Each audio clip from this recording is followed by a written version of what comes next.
देश में लॉकडाउन है। जंतर मंतर पर एक महिलाओं का प्रोटेस्ट हुआ था आंगनबाड़ी के लिए, उनके ऊपर एफआईआर कर दिया गया। अ, राम जन्मभूमि का जो शिलान्यास हुआ है, वहाँ के जो महंत हैं उनको कोरोना निकला है, लेकिन इन सब चीज़ों के बाद तमाम खतरे उठाते हुए आज प्रेस क्लब दिल्ली में एक प्रेस ब्रीफिंग हुई है, जिसमें प्रशांत भूषण और अरुंधति भी शामिल हुई हैं। और कुछ अरुंधति ने खास बातें कही। उन्होंने कहा है कि एक बड़ा सेक्शन, खासकर ओबीसी और दलित जो बीजेपी को सपोर्ट कर रहे थे, उनके साथ भी बहुत बुरा व्यवहार हो रहा है। अरुंधति, क्यों ऐसा लग रहा है आपको कि मास ऑफ जो सेक्शन, ज़्यादातर जो आबादी है वो विक्टिमाइज है अभी इस सरकार में?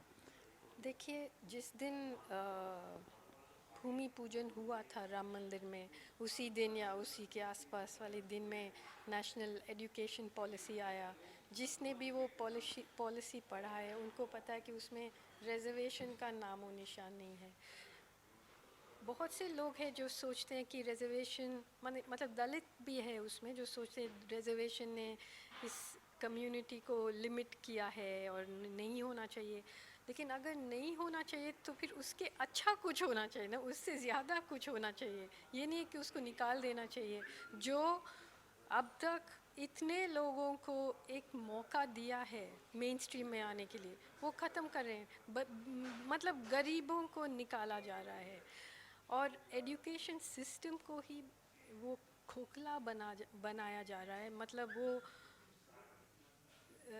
एजुकेशन नहीं दे रहे हैं, वो अच्छा मतलब ओबीडियंट सा नौकर कैसे बनते हैं वो सिखाना चाहते हैं। दिल्ली को लेकर आप लोगों ने प्रेस ब्रीफिंग की है, क्या लग रहा है इसे जानबूझकर जो भी इन्वेस्टिगेशन हो रहा है, जो जज हाई कोर्ट ने कहा कि पुलिस वाले की चिट्ठी जारी हुई कि किस तरह से किसको पकड़ना है, किसको बचाना है, अरुंधति अगर सब कुछ दबाव में हो रहा है तो रास्ता क्या दिख रहा है?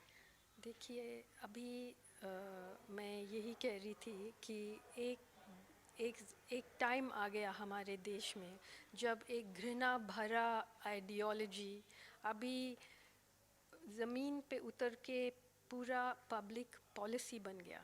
मतलब उसमें रास्ते में जो हमला होता है वो भी एक इंस्टीट्यूशन है।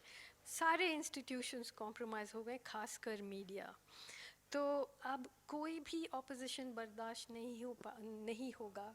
जो थोड़ा बहुत छोटे छोटे छोटे मतलब मीडिया आउटलेट्स है जो अभी ऑपोजिशन का काम करे, उनको उनके ऊपर भी हमला है, उनको भी बंद किया जा रहा है। लेकिन ऐसा जब होगा, जब पूरा ऑक्सीजन आप निकाल देते हैं, फिर पूरा घर गिर जाएगा। जो लोग अभी अपना मतलब विक्ट्री मान रहे हैं, अपना मतलब जश्न मना रहे हैं कि हमने 500 साल के बाद मतलब पावर में आ गए, वो भी ख़त्म हो जाएगा। क्योंकि ये दुनिया अभी बदल रहे हैं। जैसे 1945 से 1990 तक कोल्ड वॉर था, 1990 से 2020 तक वो एक यूनिपोलर कैपिटलिस्ट वर्ल्ड था। अब वो धंस रहा है, दूसरा एक वर्ल्ड पावर आ रहा है और वहाँ पे इंडिया कुछ भी नहीं है और जो है उसको ख़त्म किया जा रहा है ये रिलीजियस लोग। रिलीजियस टेम्परामेंट की तरफ सोसाइटी बढ़ रही है अगर पूरी दुनिया की बात करें तो, कोई रिलीजियस खासकर अभी जिस तरह नहीं, से टर्की में हो रहा है या भारत में हो रहा है। ये रिलीजन नहीं है, ये सब पॉलिटिक्स ही है। रिलीजन के नाम में ये पॉलिटिक्स है, सब पॉलिटिक्स है। और वो इतना मतलब छोटा दिमाग का पॉलिटिक्स है, इतना शॉर्ट टर्म है।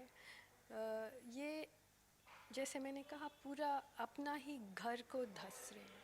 मतलब जो लोग सोचते हैं कि वो खुद इससे बेनिफिट हो रहे हैं, वो भी ख़त्म हो जाएगा। और उनती जो ऑक्सफोर्ड जाती हैं, पूरी दुनिया जिसको जानता है, क्या उनको भी डर लगने लगा है कि उनकी भी गिरफ्तारी हो सकती है भारत में कभी? अरे, अगर आपके पास ज़रा सा भी दिमाग है तो आपको सोचना चाहिए रोज़ सुबह उठ के कि गिरफ्तार कोई भी हो सकता है।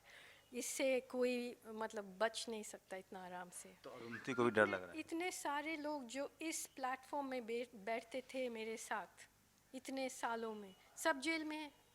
तो मुझे क्यों नहीं डर लगना चाहिए? लेकिन डर लगने से क्या होता है?